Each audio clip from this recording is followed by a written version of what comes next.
I started astrophotography in 2019. Up until then, I didn't know that we were able to do such things from our own backyards. But after seeing the movie The First Man, released on the 50th anniversary of the moon landing, I wanted to observe the moon, so I started to use a very basic telescope, a Newtonian 150 millimeter mirror on a non-motorized mount coupled with a Canon DSLR. So I started shooting still images of the moon, and then slowly I progressed to making videos and trying to shoot deep sky from my backyard, which was a Bortle 8 at the time, so really heavy light pollution. I acquired a motorized mount, which I currently use, the Skywatcher ASIWEEK 6 Pro, and of course my first target was M42, probably like all the beginners in the Northern Hemisphere, and it was really complicated at first, even with the use of light polluting filters in order to eliminate light pollution.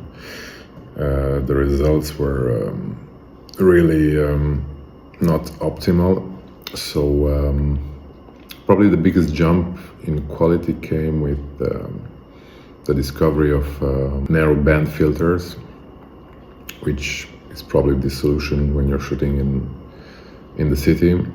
And of course, the most significant change was probably the use of a mono-cooled camera from ZWO. It was the very famous ASI 1600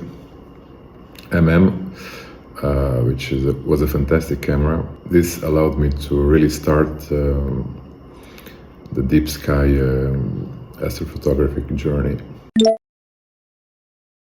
Currently, I mainly shoot from a remote observatory in Spain at EI in Extremadura, under darker skies, of course, than my urban backyard. And I chose this solution like around 2 years ago, because it allowed me to marry actually the astrophotography with the busy professional life, and also try to take advantage of every clear night. And from home, I try to do some planetary work when I have the time.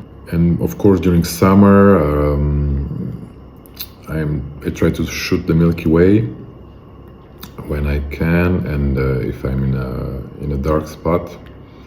And actually, it's the Milky Way that brought two wonderful memories and experiences under dark skies. One was being alone at night during the winter time in a very beautiful panoramic viewpoint in the Pyrenees, the mountains between France and Spain. It was one of the moments that means a lot for an astrophotographer and an observer of the skies, because this panorama allows you to view and embrace practically the whole sky above you. The second one was also while shooting the Milky Way in Tenerife, under very dark skies, like around Bortle 1 or 2, and seeing the dark clouds of the Milky Way above you, and observing the silhouette of the Milky Way directly, it was really overwhelming and memorable. So this is my main backyard setup. It's used for planetary imaging. It's a Celestron C11 on a Pegasus Astro Nix 101 mount, and it's usually coupled with color camera for planetary imaging from ZWO, the 462 MC, and the atmospheric dispersion corrector from ZWO, and of course the Barlow's, mainly 2.0 2.0 Barlows, given the scene in my backyard. And here is my refractor, which I started using in my backyard with narrowband filters, and hopefully I'll put it to work this summer again. One project that I really love, and an image that is very special, is of course my image of the Running Chicken Nebula. A funny name, but a really splendid nebula in the southern hemisphere, which I shot with a robotic system from Chile, and I managed to obtain the second place in the nebula category in the Astronomy Photographer of the Year contest in London. And it was a starless image, which I rarely do right now.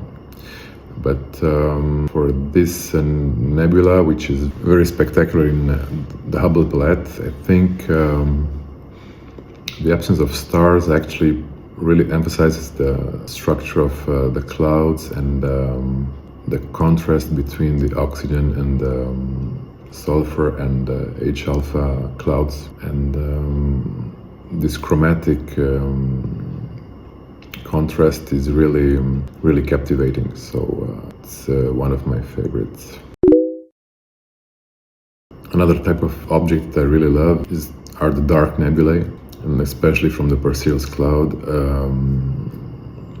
Dark nebulae are really tough to process, because it's really tough to give them a 3D appearance, but they always have a contrast with the darker background and the blue areas containing the recent or younger stars. Especially this area is very three-dimensional, so I really enjoy shooting this part of the sky. I usually process my images in PixSight, so almost all the processing is done in PixInsight, with some touch-ups at the end in Photoshop, and sometimes I go back and forth between PixInsight and Photoshop, but only in the final phase. Usually the first time it's probably the best time, because I kind of enter a state of flow when I process and when I'm captivated by the image. Usually the best results are when I try to go all the way from the very first try.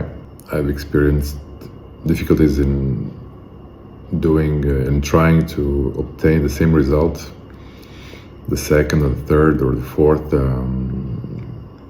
time when I process, but all of this actually depends on the nebula, its characteristics, its difficulty, because there are nebulae that are much more easier to process or very straightforward, and others that are pretty complicated, so you have to pass a lot of time. And sometimes you're surprised in what you can obtain from the raw files that don't look like much at first.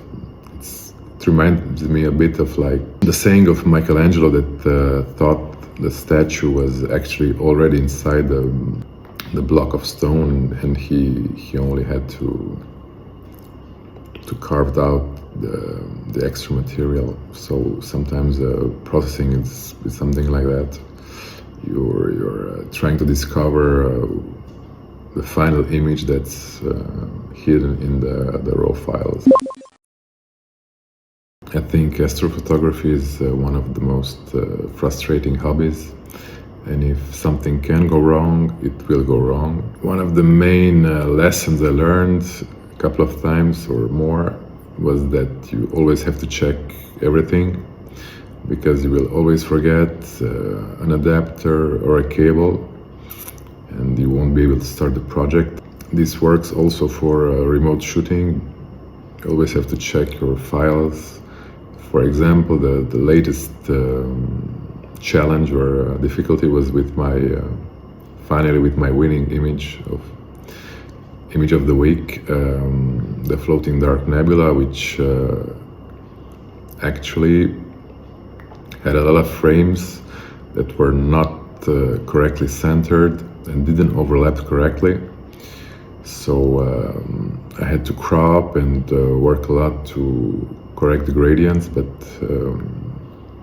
I finally managed to save the project, and I wasn't optimistic at all when it started, and I almost thought that it was a completely missed project. But luckily, I managed to make a U-turn and obtain what I really wanted with this project.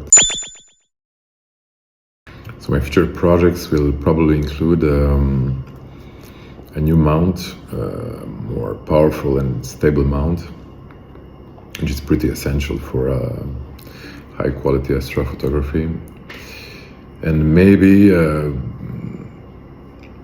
something bigger.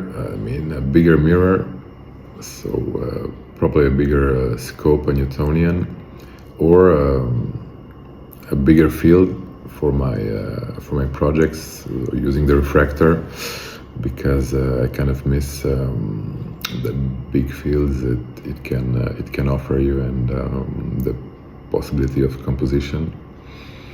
And maybe I'll try to make a trip to Spain to see and shoot the solar eclipse this year, total solar eclipse visible from Spain, which would be a first. So I hope I'll be able to present you some new exciting projects and images this year.